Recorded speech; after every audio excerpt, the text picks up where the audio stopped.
வணக்கம் ஃப்ரெண்ட்ஸ். இன்றைக்கி தோட்டத்தில் ஒரு பகுதின்னு பார்க்கலாம் வாங்க.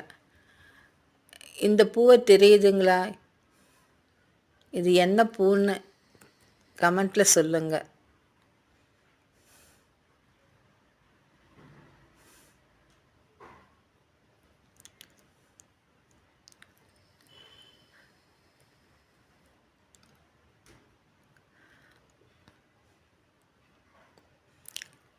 இது மறிக்கொழுந்துங்க, புதினா, பெப்பர்மின்ட் செடி,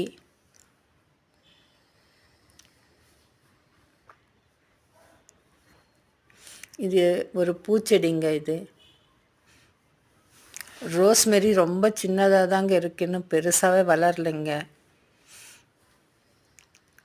வீடியோவை லைக் பண்ணுங்கள், ஷேர் பண்ணுங்கள், சப்ஸ்கிரைப் பண்ணுங்கள். Enjoy gardening.